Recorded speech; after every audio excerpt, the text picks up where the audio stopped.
The food on the table got cold, then reheated, then cold again. It wasn't until the meticulously arranged dishes lost all their shape that I gave up on this futile act. Just like every holiday before, Marcus broke his promise again. Every single moment of this holiday belongs to me. In the Facebook post group photo, Tiffany possessively held onto Marcus's arm, her smile spoiled, while Marcus stroked her head, his gaze full of love. A familiar scene. But instead of frantically calling and demanding answers like a madwoman, I acted like an outsider, liked and commented. Have fun. Pressing the power button on my phone, I poured out the meals I had painstakingly prepared all day and lay down on the bed. Just as I was falling asleep, Marcus's phone call woke me up. Grace, you know I'm not keeping you from coming home, it's just that William and Eleanor haven't accepted you yet. Tiffany promised me that if I spend this holiday with her, she'll put in a good word for you. Tiffany was the orphan child of William and Eleanor's comrade in arms. She was also their preferred daughter-in-law. Every year, they would use this method to humiliate me. And every year, Marcus would break his promise for the same reason. I was tired of hearing it, and I didn't want to wait any longer. Calmly hanging up the phone, I casually canceled the pinned chat and bought a plane ticket home for 3 days later. I was going to my own family reunion. Before we continue, please subscribe to this channel and tell us in the comments where you're listening from. The rang again at 3 a.m., 2 hours after the previous call. Normally, I would worry if something had happened to Marcus, but now I rubbed my sleepy eyes and decisively hung up and put my phone on silent. But being woken up twice made it impossible for me to go back to sleep. Why aren't you answering my phone? Why are you throwing a tantrum? Tiffany caught a chill and got an upset stomach from eating crab. Bring over some special comforting broth. Oh, and when you come, don't ring the doorbell, it'll wake her up. In less than a minute, 16 text messages bombarded my phone. Even through the screen, I could imagine his self-righteous tone. Just like when he told me to give Tiffany the project I had meticulously worked on for a year. I didn't agree. After that, he gave me the silent treatment for 3 months. The messages kept popping up, one after another. If you're so immature, how can you prove you won't bully Tiffany once you're married into the family? How can I convince William and Eleanor to let you marry me? The burn on the back of my hand, combined with the irritation of being woken up by insomnia, made me lose all patience. I called Tiffany directly. Keep your dog on a leash, don't let it bark everywhere. Before could put on an act, I hung up and blocked her number. I slowly fell silent. At dawn, I finally drifted off to sleep. When I woke up, there was a small band-aid on the back of my hand. I've already taken care of the injury on your hand. Marcus rose from the sofa, went to the kitchen, took out an apron, and handed it to me. Why don't you make Tiffany a small cherry cake to apologize? I dodged his outstretched hand and ordered takeout on my phone. Marcus's movements froze, his hands suspended in the air. His puzzled gaze scanned my face, waiting for me to explain myself. Why? It's just a simple task. His simple task meant I spent night after night toiling in the kitchen. From having delicate fingers to hands covered in tiny scars. Or are you saying you can't handle a small injury? A year ago, Tiffany pushed me down the stairs, causing a fracture, and he told me to endure it. He first took a frightened Tiffany to the hospital. 3 months ago, I was caught in the rain delivering meals to Tiffany and suffered terrible menstrual cramps, and he told me to endure it. He wanted to dry Tiffany's hair to prevent her from catching a cold. Now, he was telling me to endure it again. A wave of exhaustion washed over me. Yes, I can't endure it anymore. Marcus stared at me for a moment, then sighed. Grace, can you stop playing these games? I really don't have time for you. It's useless even if you try to threaten me with this. William and Eleanor don't like you to begin with. Do you know how hard it is for me to get them to accept you? I shook my head. I didn't know how hard it was for him. I only remembered how much the slap from William and Eleanor stung, how scornful Tiffany's eyes were when she secretly mocked me, and how cold the nights were when Marcus abandoned me. My parents were right. We were incompatible, I had forced it. You won't need to anymore. A silent atmosphere spread.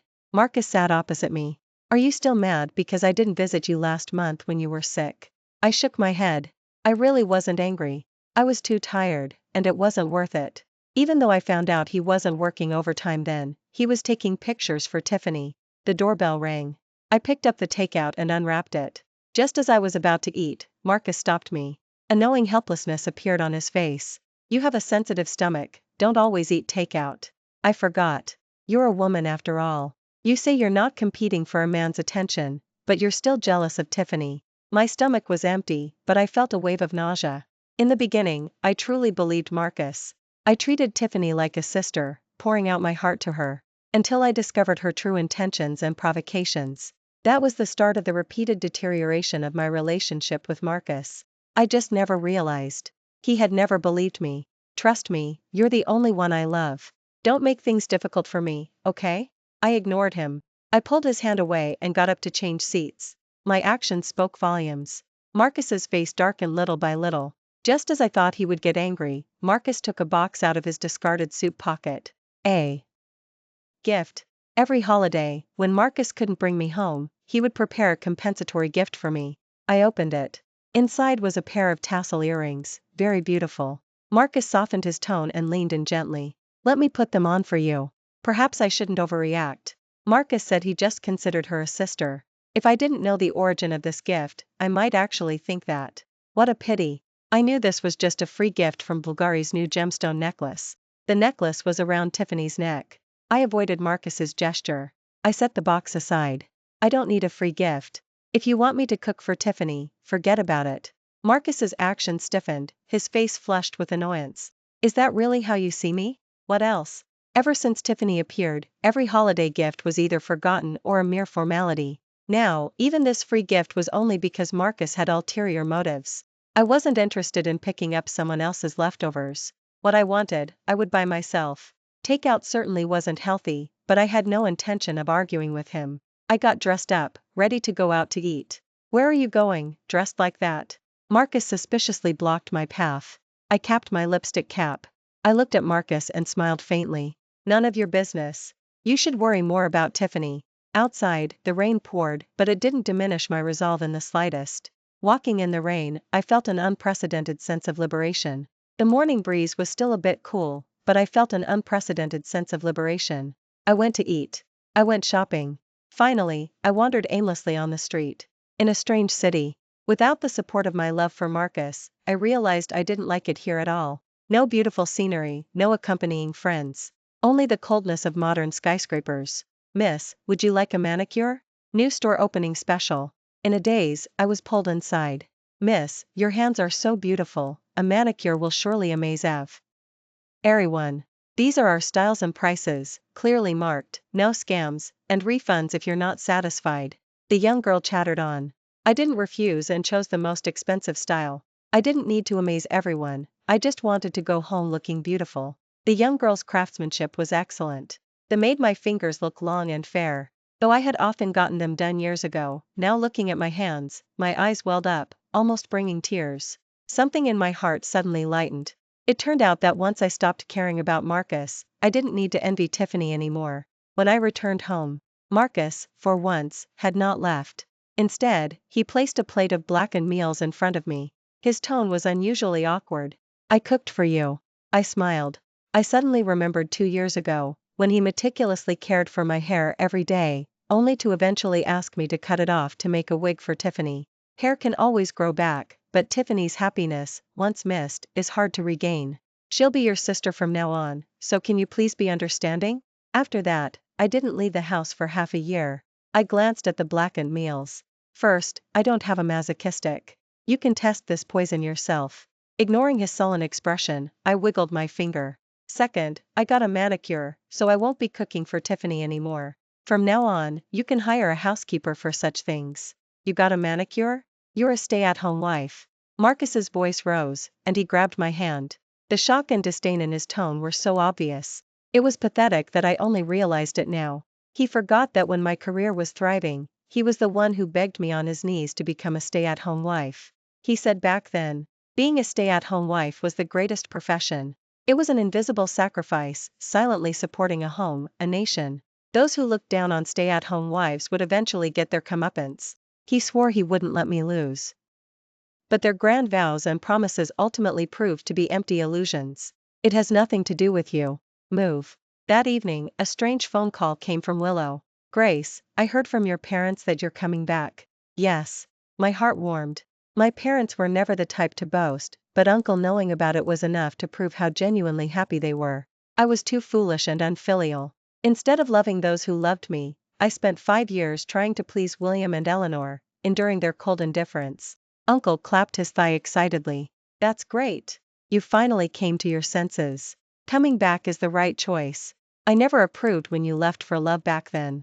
If he really wanted to marry you, could your parents really stand in the way? Men, how can you trust any of them? Your own abilities and money are the most reliable. Uncle's words faltered, and he gave an awkward laugh. Grace, what I mean is, it's okay, Uncle, you're right. I was too naive. Knowing it was a losing gamble, but I plunged in headfirst, deaf and blind, filled only with the sweetness of being with my beloved. I didn't even go home for the holiday dinner every year, diligently preparing their meals, giving gifts, like a simp waiting for a bit of pity from William and Eleanor. Perhaps people in love are always blind, always thinking they won't lose, that they'll be the exception. Until they become a joke. Uncle sighed with emotion, then immediately regained his confidence. Loving the wrong person is nothing, it'll all pass. When are you coming back? I'll have Marcus pick you up. Oh, and Willow needs talented people like you. You won't even need to look for a job when you come back. I've saved a spot for you, and I guarantee you'll be satisfied with the pay. After thanking Uncle, I hung up. Turning around, I saw Marcus standing behind me. Who were you talking to on the phone? An old friend from Willow. I answered casually. Was it Ethan? I froze for a moment. Ethan was Uncle's son. He was very capable, and we had a mutual admiration. He had subtly expressed his affection for me once, then offered a smiling blessing when he witnessed my love for Marcus. No. Marcus's gaze, which had been fixed on me, slightly relaxed, then he reached for my phone to check it. Give it back to me? We're a couple. What's wrong with looking at your phone? Or do you have some secret you're hiding? You booked a flight? Willow? Why does that sound so familiar? Before he could figure out where the familiarity came from, Marcus's phone rang. Tiffany, what's wrong? His gentle, doting voice sounded. This time, I easily retrieved my phone. All right, don't worry. Your sister-in-law isn't angry, she's thrilled about your promotion. I'll be right back to celebrate with you, to throw you a party. You'll definitely continue to rise in your career. It was also about a promotion, but I heard two completely different reactions at that moment. It's great to get a promotion, but I worry you'll be too tired. I can't bear it. How about you resign? It turned out that love and indifference were truly obvious. Love is to uplift, to give wings to fly, not to clip them and keep a falcon as a kept woman. I don't know what Tiffany said, but Marcus suddenly glanced my way and lowered his voice. Okay, my little princess isn't angry. Marcus loves you. I only cursed my good hearing. Even with Marcus's lowered voice, I heard every word clearly. Hanging up the phone, Marcus picked up his car keys and headed for the door, but he suddenly stopped after opening it. Don't overthink it. I'll be right back after I spend time with Tiffany. Okay. I didn't keep asking for confirmation as usual, I just casually agreed. Marcus put on his shoes. Before leaving, he glanced at me again, hesitating before speaking. If you want to go travel to clear your head, that's fine too. Just remember to be back in 3 days. It seemed he only noticed it was SI. Angle ticket and had long forgotten that Willow was my hometown. I didn't reply, and Marcus remained motionless. Finally, I just gave a perfunctory mm. After all, I was leaving anyway, so there was no need to make things ugly at the very end. Late at night, I received a phone call from Tiffany. How could we let her into our home in 3 days? We're just trying to fool our stubborn son. Don't worry, you're the only daughter-in-law we've ever wanted. The familiar voice slightly cleared my confusion, but they were overthinking it. Unkind and demanding parents, a manipulative little sister who was two-faced, and an indecisive and overly devoted husband. I didn't want any of it. After all, a fortunate woman wouldn't settle for a life like that. Hanging up the phone, I counted down the hours until I went home and fell asleep. In simpler times, love was for a lifetime. I slowly cleared away every trace of myself from the house. 1,000 letters were taken out of my cherished safe. I still remembered Marcus's clumsy attempts to send me letters. His youthful heart was full of passionate, honest love. Now had grown from a boy to a young man, his love was gentle and attentive. But the object of his affection had changed from me to Tiffany. I burned the letters one by one. My love was gradually sealed away. Marcus returned as I burned the last one. What are you burning? Marcus asked with a frown, instinctively covering his nose from the smoke and ash. In the past, I would have apologized softly and done everything to make him happy, even make huge concessions.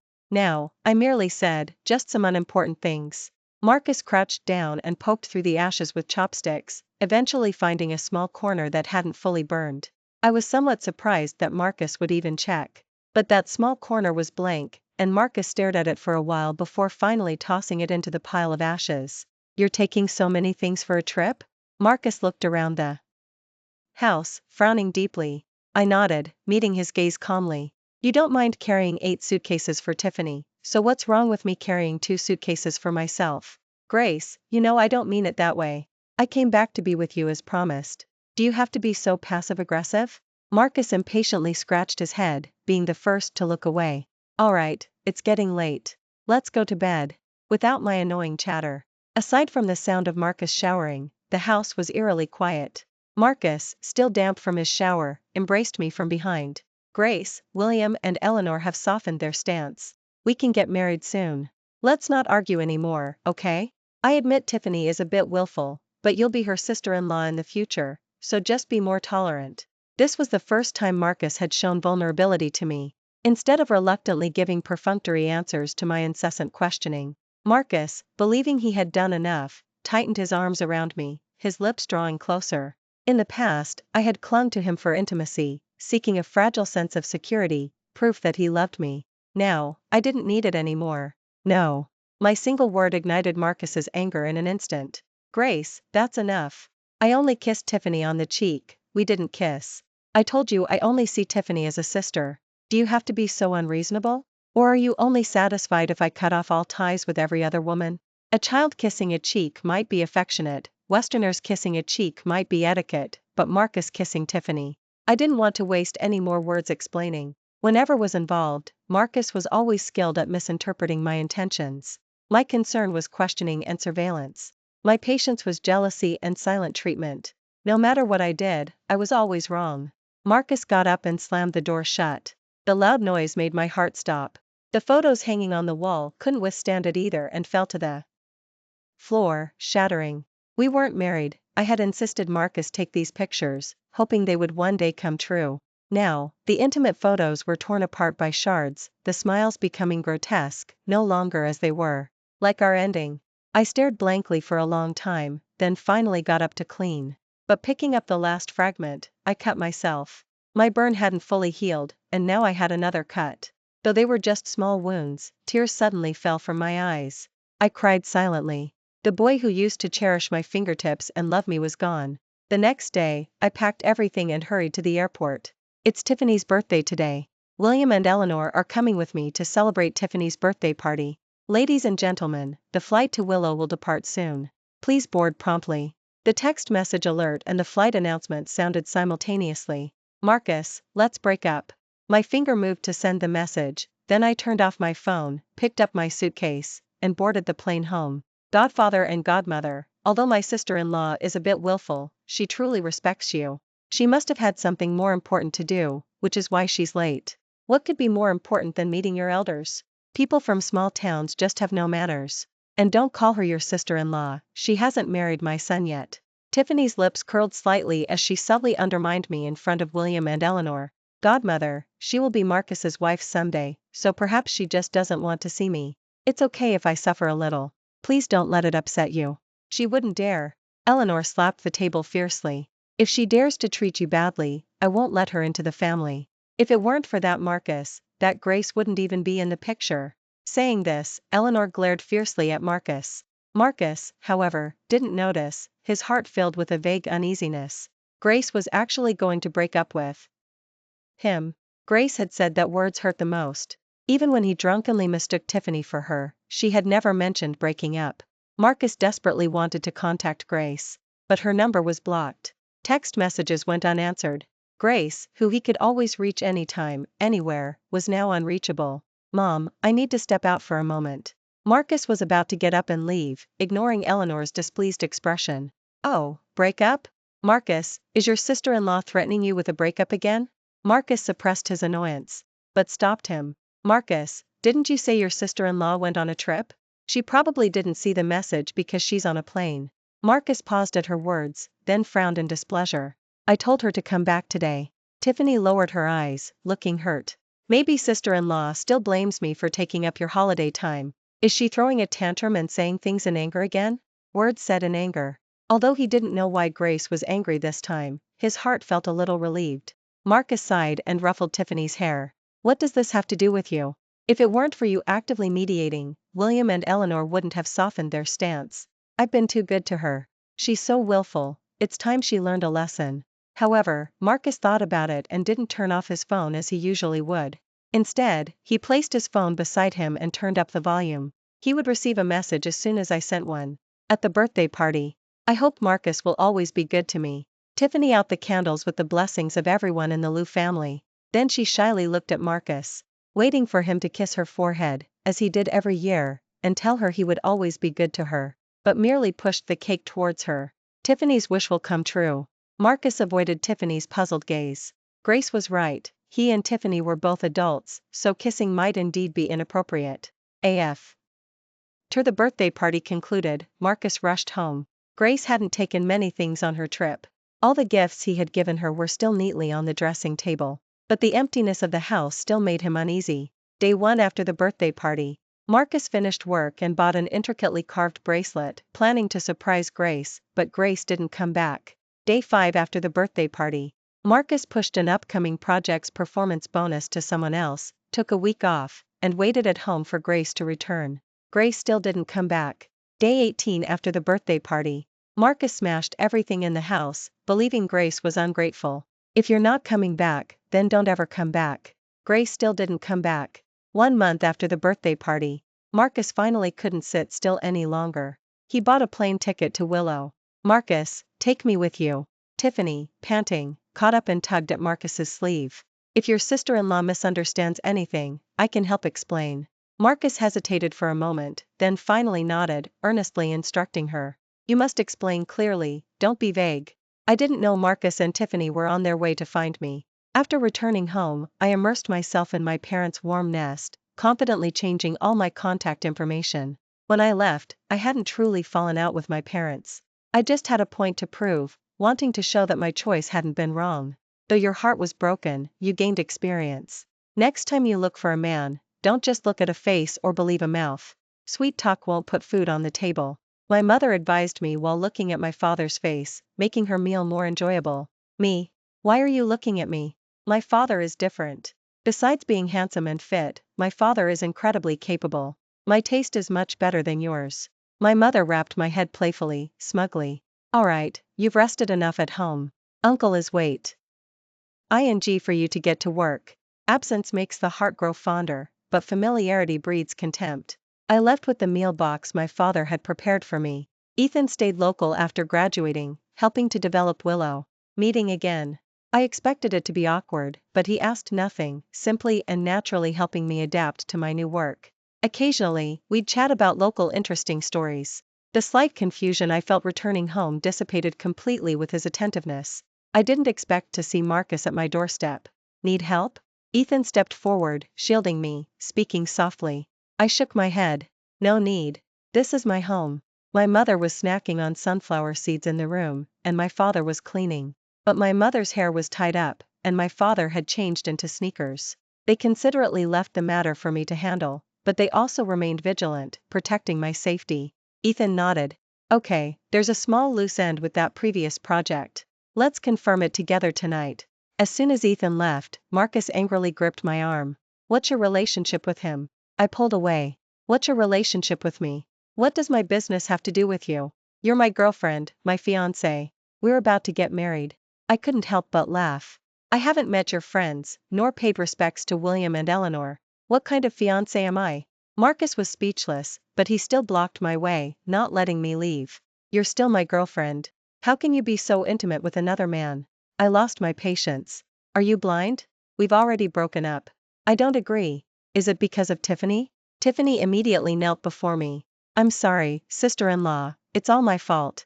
Take out all your anger on me, but please don't break up with Marcus. Her familiar act of playing the victim reminded me of a winter 3 years ago. The snow was falling heavily. I went to the gas station to use the restroom. When I returned, Marcus and Tiffany were gone. If not for the staff, I would have nearly frozen to death there. Afterward, Tiffany also cried like this, and with a few provocative words, Marcus's heart became limitlessly biased towards her. My suffering was easily ignored. Not only was I expected to be generous and forgive, but I even bought her gifts to apologize. I avoided the direction she was kneeling and said coldly, "I'm not your sister-in-law, and don't call me sis. My parents didn't have any other daughters, and my business has nothing to do with you. If you want to act, that spot over there would suit you better." I pointed to a nearby area. The glass from beer bottles hadn't been cleaned up there yet. Tiffany was speechless, her act exposed. Her face turned pale, looking utterly humiliated. She looked to Marcus for help, but only stared at me. "Tiffany is right here. We can clear up any misunderstandings face to face. My parents there, I will also go and sort things out.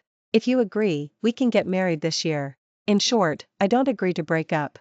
Marcus's tone was forceful, but if you listened closely, you could hear his inner fear and uneasiness, just like my own desperate outbursts before.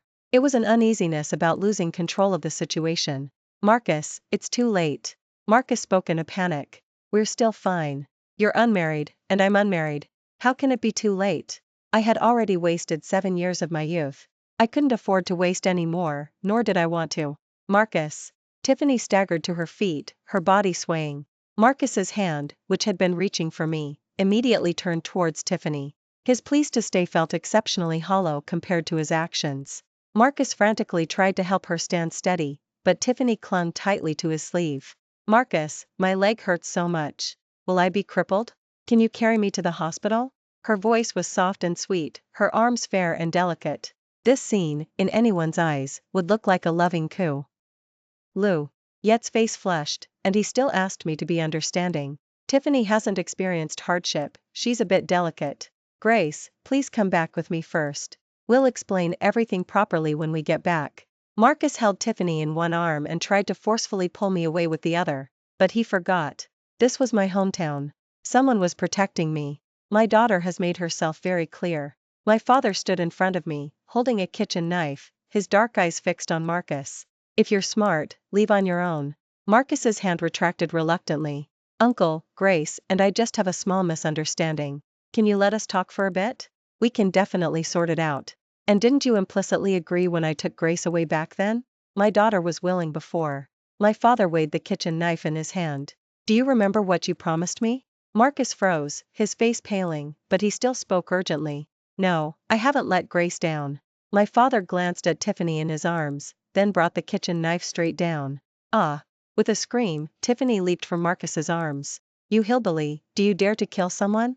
Her strong voice completely ripped away Tiffany's facade. My father smirked, then put away the kitchen knife. "A blind and foolish idiot isn't worthy of my daughter. Grace, let's go. My father will make braised short ribs for you and your mother." I didn't look at the distraught Marcus. Looking at my father, I felt completely secure. It turned out my parents had been protecting me all along. I enjoyed a wonderful meal, then confirmed everything with Ethan. Just as I thought life would return to normal, Marcus started appearing frequently in front of me. Especially since Marcus was here to collaborate on developing a tourism project. "If you don't want to see him, I can go talk to him." Ethan took the project proposal from my hand. "No need. His target is me. He won't listen if you talk to him." I smiled at Ethan. "Don't worry, business is business, and personal is personal. I know what I'm doing." As expected, after the project meeting concluded, Marcus stopped me, his eyes complex. "Grace, I really only see Tiffany as a sister. You don't need to deliberately imitate her." I raised an eyebrow in surprise. He forgot that when Tiffany joined the company, I was the one who trained her. But in his eyes, I was always inferior to her, always imitating her. My personality wasn't as resilient and self-reliant as hers. My abilities weren't as outstanding as hers. My way of handling things wasn't as considerate and touching as hers. Now, simply reclaiming what I had once given up was also seen as imitating her. Not wanting to argue anymore, I said, "Think what you want. Grace, William and Eleanor are no longer an obstacle.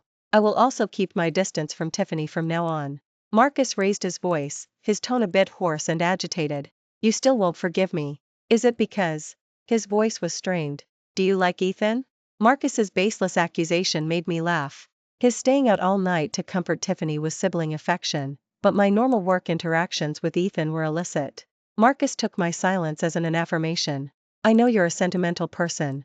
You can't just let go of our years of feelings. No matter what, you shouldn't use Ethan to get back at me. Do you know how much it hurts me to see you with him? You can't do this to me." By the end, Marcus's voice unconsciously carried a hint of grievance. A heart doesn't turn cold all at once. And I didn't suddenly let go. Marcus's repeated favoritism towards Tiffany, always under the guise of his parents, had long since worn away my love for him. He just hadn't realized it.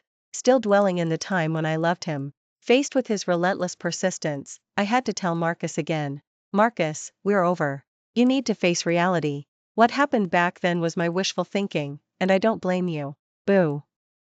Now, even if I don't like Ethan, I still won't like you. Marcus stood frozen, as if struck by lightning. I sighed. Someone's calling you.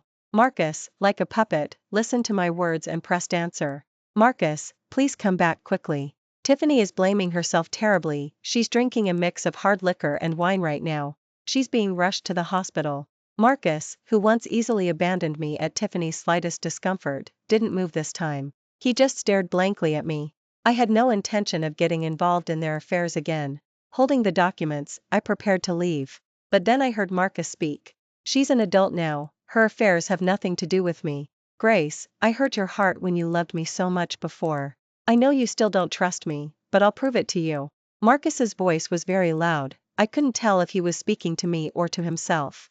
Without interference, I had a peaceful period. My professional collaboration with Ethan also grew increasingly seamless. I couldn't help but admire Ethan. E-commerce, pharmaceuticals, and tourism. He precisely grasped and developed every unique aspect of his hometown. Not only did he preserve the environment of his hometown, but he also brought prosperity to the villagers and elevated their overall quality of life. Ethan smiled as he accepted my praise. You're making me blush with all that praise. I merely implemented the ideas you once proposed. I paused, my face flushing red. At the time, I just said that offhand. Back then, I was still love-obsessed, only focused on gaining approval from William and Eleanor and marrying Marcus. I hadn't even given a thought to the future development of my hometown. That just proves you're incredibly gifted then. I wanted to tell him he was exaggerating, but meeting his sincere gaze, I ultimately just found an excuse and beat a hasty retreat. Before I could even understand my own feelings, I saw Marcus again. It was a wedding set right in front of my house. Robert and Susan looked upset, blocking the entrance to prevent Marcus and his party from coming any closer. William and Eleanor also looked displeased, but forced a smile, trying to be ingratiating. Seeing me return, William and Eleanor sighed in relief and quickly came over, smiling and taking my hand. Grace, we were wrong before, we delayed things for you and Marcus. We've checked, today is a good day.